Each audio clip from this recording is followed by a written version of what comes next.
Jazzcast Pros. Hello, and welcome back to High Vibe Table Talks. I'm your host, Rashawn Hargrave. I am so excited about our guest today, Emilia from Sunny Side Up Coaching. And what you're really going to get from this episode is that you need to decouple the should from your decision-making process and really trust yourself on what the next right step is. She has a couple of great tactics that you can use today if you're in a state of what is next, what's the right next step. A lot of people's careers are built on shoulds. And one way to look at a should is that it's very external. Like, what did other people tell you about this? Like, our shoulds are never really internal unless we've internalized someone else's expectations and external feedback that we've received. It's getting back to that desire and getting back to what is it that you want. And so I think the most important part of what I do is helping people figure out what's true for them and what's motivating for them and making that okay.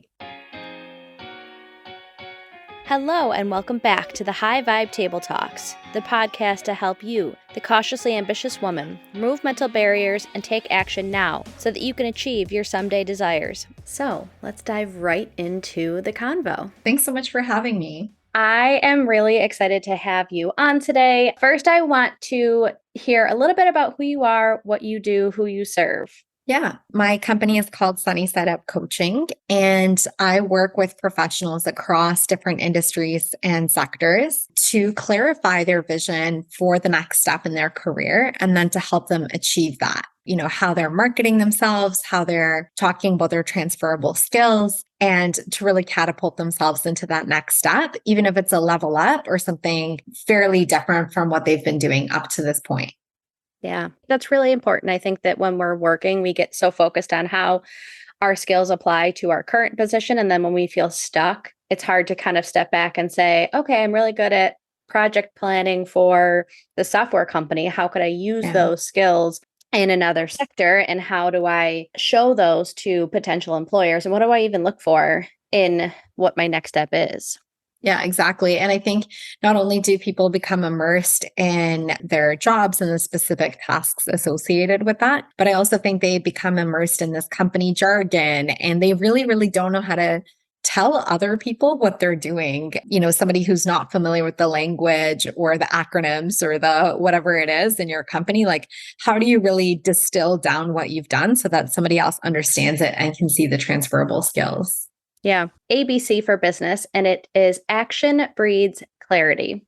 It's such a powerful statement. Tell us more about that and what it kind of means to you.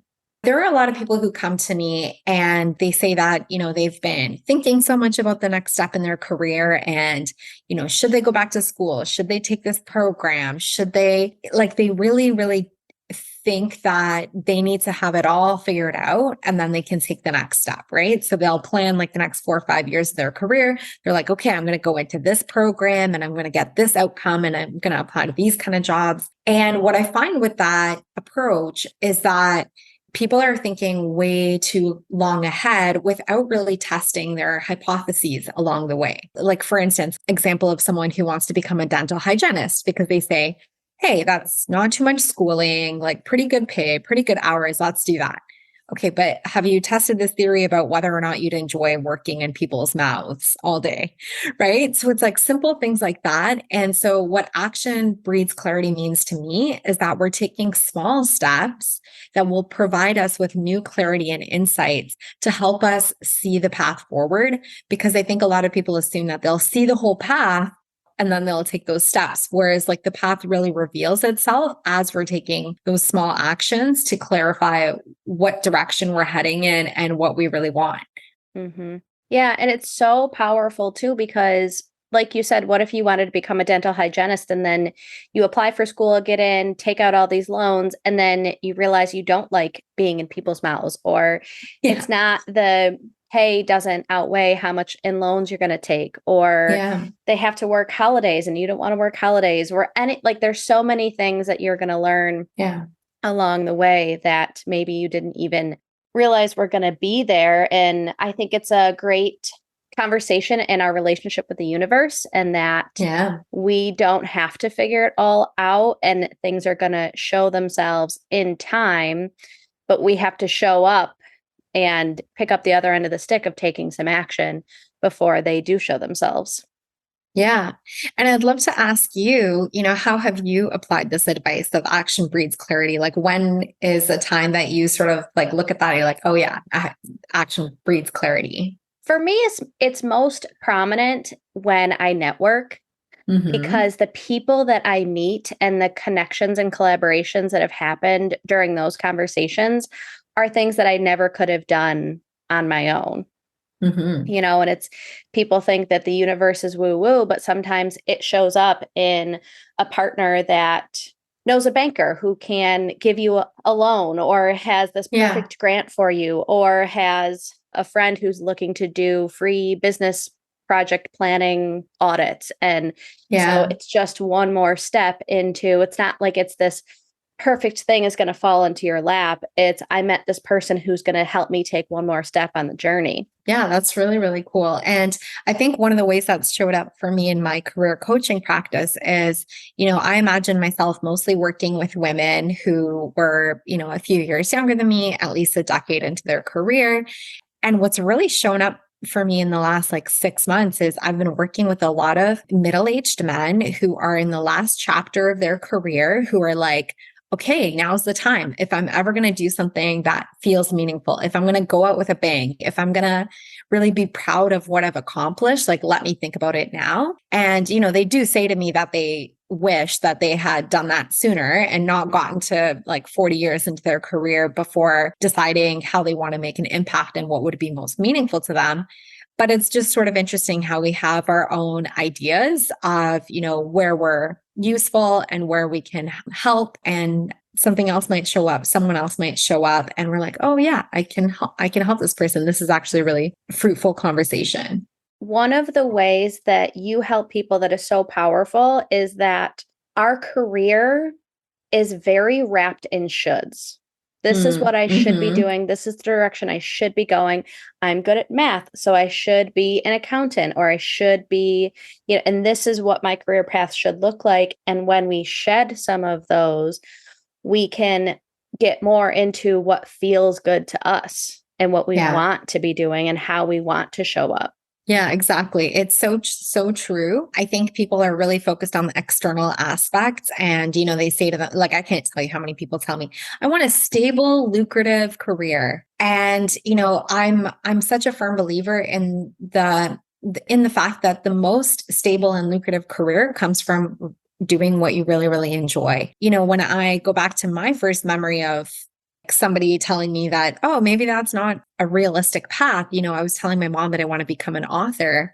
And she said, well, yeah, and I must have been like 7 or 8 at the time. And she said, well, you can do that as a hobby, but, authors don't really make money. It's like, really, mom? What about J.K. Rowling? Right? Yeah. Like, really though, so it's so interesting how we kind of knock these ideas out of ourselves and other people knock these ideas out of us. And I think one of the things that I realize is people are always speaking from the perspective of what they feel is possible for them and Mm-hmm. not necessarily what's possible for you.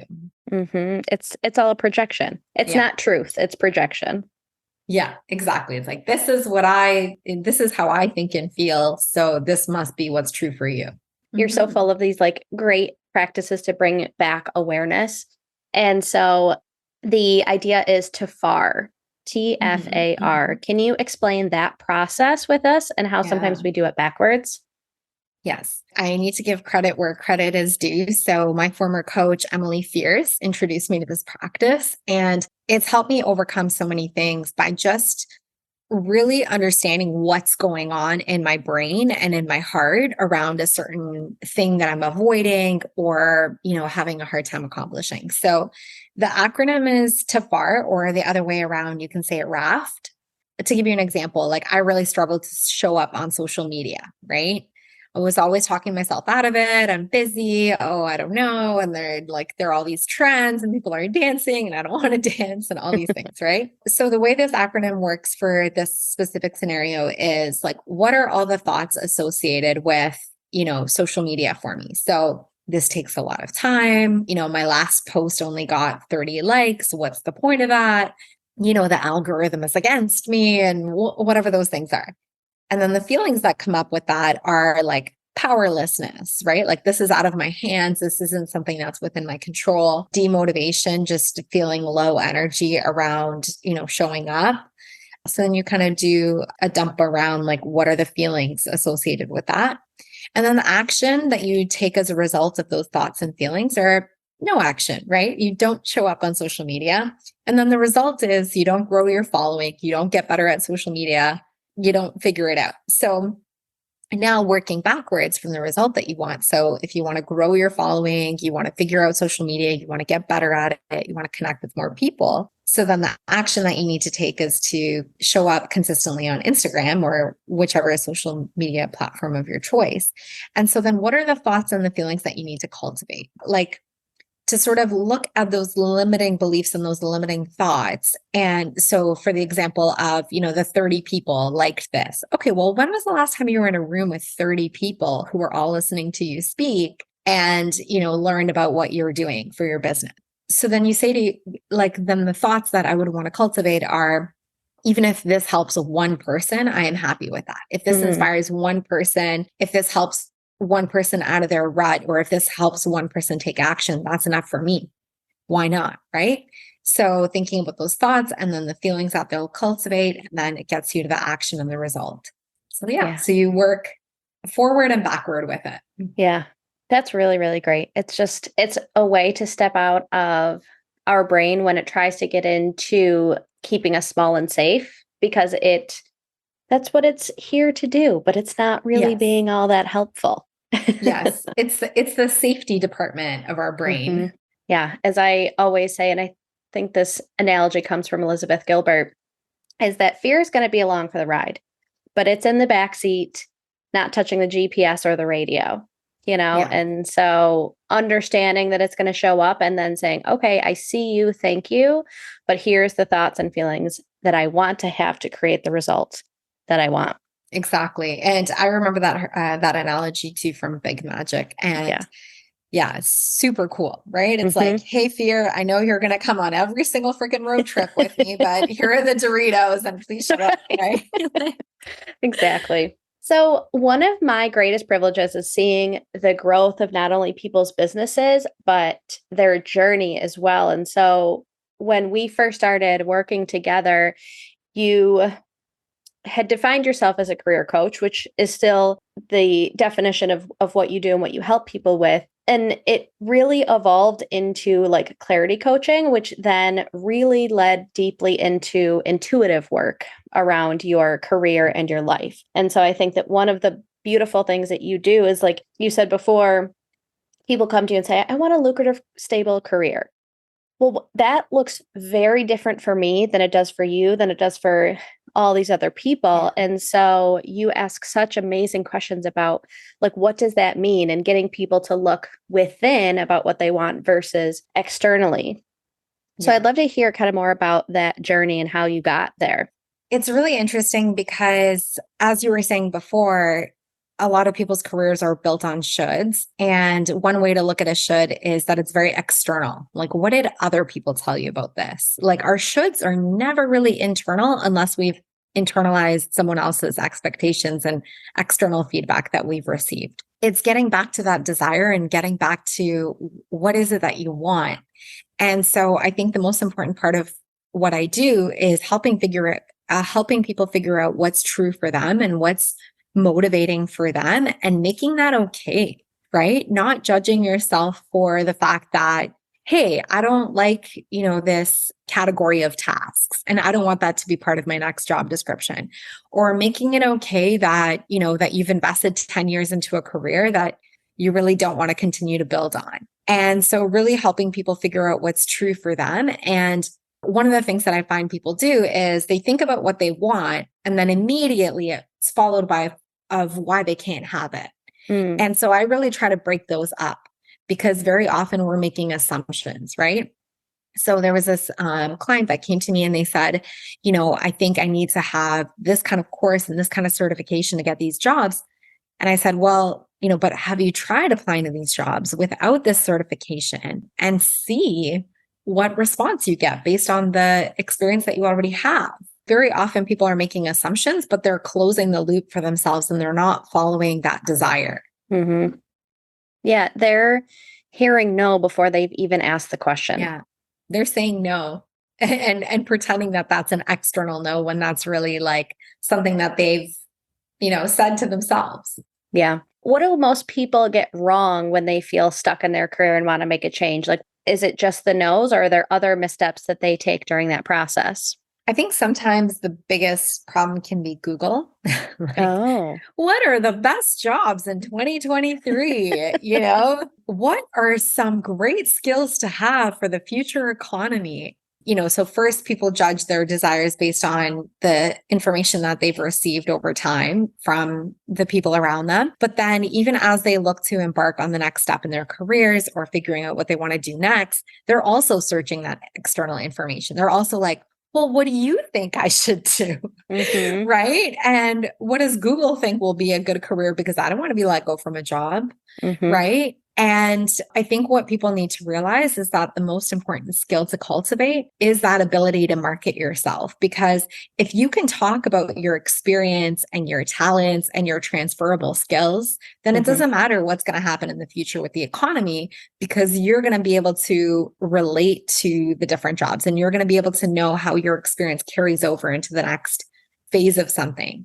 Because a lot of the times, people think that those certifications or those diplomas or that continuing education will essentially market them for them, right? So they Mm-hmm. come out at the end of it and they think, okay, now this thing's going to sell itself, right? I'm going to put this on my LinkedIn and oh my God, I'm going to wait for recruiters to reach out to me. And like, you still need to be able to talk about what you learned through that certification or that schooling, because, people assume that it's just known, but it's not. I mean, sure, there are some things that people understand, right? It's like if you're an MD or you have an MBA, like people understand what that means. But there are so many things where, we still have to be able to articulate that. What did you learn and how can you apply that? And how can you leverage that information to solve the challenges of the business?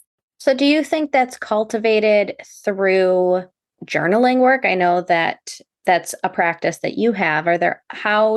Best do people cultivate that skill of marketing themselves? That's a great question. The easy answer for me is, of course, like working with a career coach and, sharing your experience so then you can get someone else's perspective and they can kind of shine a light on things that you didn't see or mirror Mm-hmm. things back to you that you didn't notice. But yeah, like I definitely think journaling can be helpful in so many different ways, and just asking yourself, okay, what happens if I do this or if I don't do this? Like, what is the chain of events, right? There was a database administrator that I worked with, like in my first career as a fundraiser, and we worked at the Humane Society. And she said to herself, well, if I do a good job in the database and if I can make things organized and I can make things clear and I can capture information in a way that's easy to pull back out, then the fundraising department has an easier time of, doing direct mail or, segmenting donors or figuring out who they should talk to. And so that way, the fundraisers can do their work. And then they help the organization, they help the animals that need that need the funds, that need the support. So essentially, she was able to bring back what she does to the impact toward the mission. Mm-hmm. And so I think anyone can really do that and say, like, okay, this task or this project that I'm working on, like, what is the bigger picture here? What is this helping to accomplish?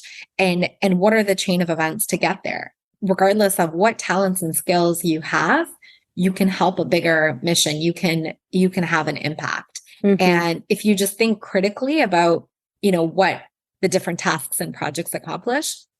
Now, that being said, there are such thing as like bullshit jobs kind of. There's a whole book written called Bullshit Jobs. And, people are feeling increasingly removed from the mission or the impact or the contribution that they want to make, depending on the job that they have, depending on the kind of company they work for. Like maybe they don't feel that it's very important or impactful. But I believe that anyone can use their skills and talents toward, an organization or a company that they do care more about their mission and the work being done. Yeah. Girl, where have you been? I haven't seen you at work in a while. Girl, I quit and started my own business. Really? That's amazing. How did you do it? Well, I've been listening to this Beauty Boss Millionaire podcast, and it really helped me change my mindset from an employee to a CEO. All that from a podcast? Yes, the Beauty Boss Millionaire walks you through the process of starting a business and making your first million. I need that in my life. I need someone to help me. Just go to beautybossmillionaire.com or pull it up on your favorite podcast app. It's time to boss up. You have, from my perspective, a deep self-trust in your decisions and clarity around your next right steps. Have you always had something, or is that something that you've had to develop along your path? That's a great question. I do think that there's always been an awareness of my inner self and my desires and what's going on with me. And I think journaling was always, a part of my life, and having a diary or those kinds of things growing up. Those always really helped me. And I remember even when I was getting into my first career as a fundraiser, everyone was telling me, they're like, well, you have a 4-year degree. There's not really like a clear path for you from this degree. So maybe you should go back to school and get a master's or something that's more defined, something that has a more defined path. And then I remember saying, like, why don't I just see what I can do with this? And if it turns out to be nothing, then I can go back to school, right? But why would I assume that I can do nothing with these 4 years? So I do think that I've always had a reasonable amount of self-trust, and just that idea of, I'm not going to take things at face value in terms of what people say is possible for me. Mm-hmm. And even, when I was let go from a job, and it was like the most important job that I had on my resume, it was my first time being a manager. And, I wanted to find another managerial role. And everyone told me, they're like, well, maybe you should set your sights a little lower. You weren't in that job for too long. Like, you don't even really have a positive reference because, you were let go. And I said, no, like I want to have a managerial position. I do believe that regardless of the outcome of this role, I learned really valuable things that I can leverage for another organization. And I did get another managerial role. So yeah, I don't know. There's always definitely been something where, like, if I have a deep desire for something, I don't let someone talk me out of it. But I will say that self-trust has really had to grow, especially because, I never really saw myself as an entrepreneur. I always wanted that quote unquote stable paycheck. Yeah. So that self-trust really had to grow. And each time I, make a new investment in my business or take another step, I have to go back to that self-trust. I have to ask myself, like, where am I making this decision from? Is it from fear, or is it from a belief that I am capable? Mm-hmm. It's really inspiring how you make decisions out of peace and out of the deep belief that things are going to work out for you. And not to say that in a like always optimistic about everything and just not having failures or missteps or pivots, but just a deep belief that you're going to figure it out either way. Yeah, thank you. And that is something that just sometimes just takes time. But yeah, it is really interesting to see what happens when you just follow that belief. And it's okay that sometimes it's just irrational. Mm-hmm. Yeah. Yeah. And to give you an example of that, when my husband and I were planning our wedding just 7 months ago, we decided that we wanted the wedding to be outdoors. And everyone said, well, June 10th, like, I don't know, the weather might be nice. It might be crappy. It might be cold. It might be. And even as we got closer to the date, like, oh, it might be raining. Oh, there are all these forest fires, all these things. Mm-hmm. They're like, are you sure? Everyone said, are you sure you want to have it outside? And I did. I just had this like deep irrational belief, and I decided to follow it. And then like the wedding turned out to be really magical because the weather was perfect. And everyone was like, wow, like how did this happen? Like, where are we? Yeah. And yeah, so I think that's like the simplest example of, just having a belief, and even in something that's really far out of your control, Mm-hmm. and how that can work out. And again, it's an example of how the work we do as entrepreneurs infiltrates its way into the rest of our lives, like how we show up with boundaries in our business, and it can be vice versa. We can show up with boundaries in our personal life, and then that shows up as how we are as entrepreneurs, but just saying yes and those beliefs. And I really think that being an entrepreneur is such a deep self-work journey that Yes. is just amazing. Yes, I agree. It's an extremely confronting path.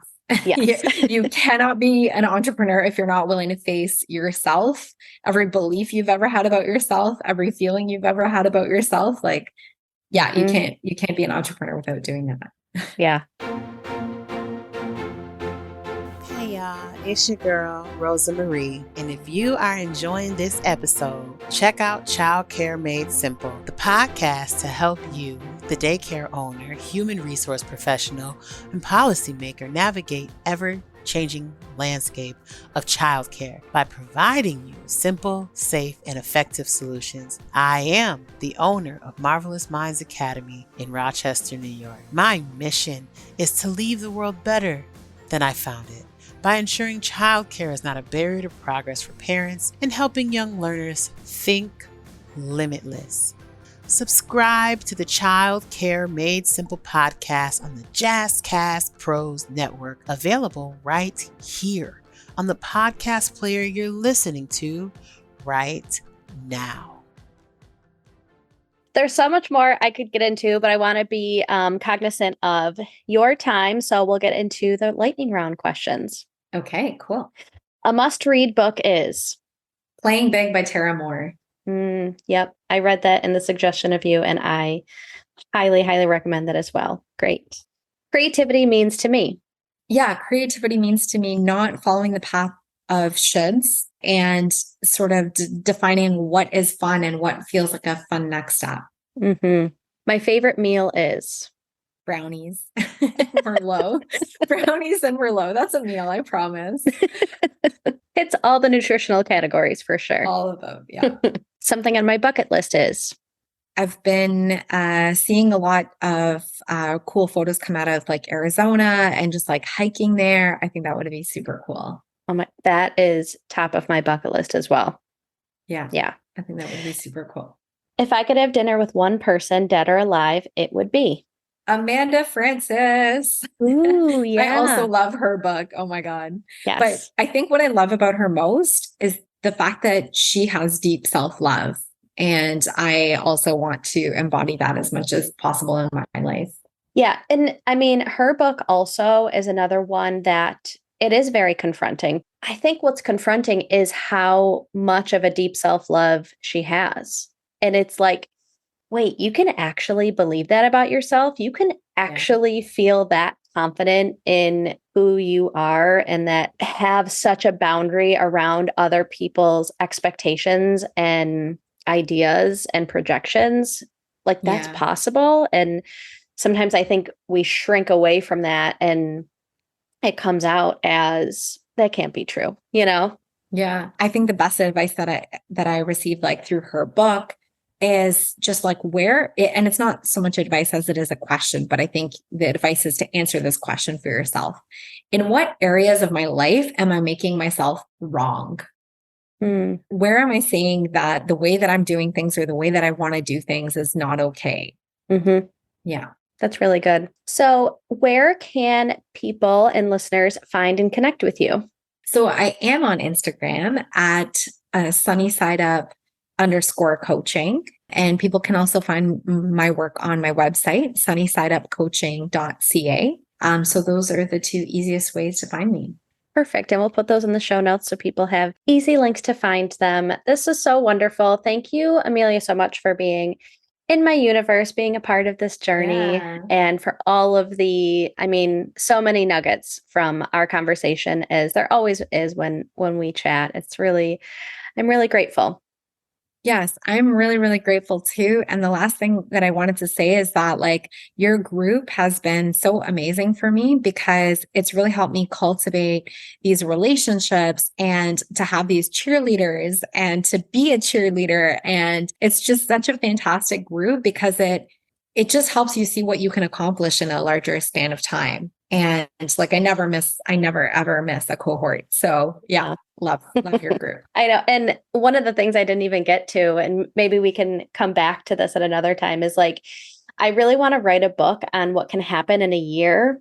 And I think this past year for you has been, like this time last year, you were a team of one. You were running your business at doing all the things by yourself.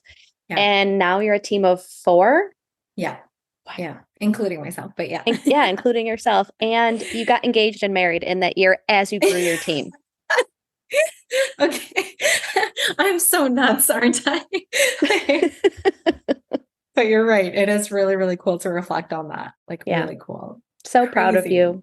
Thank you. Thanks, Emilia.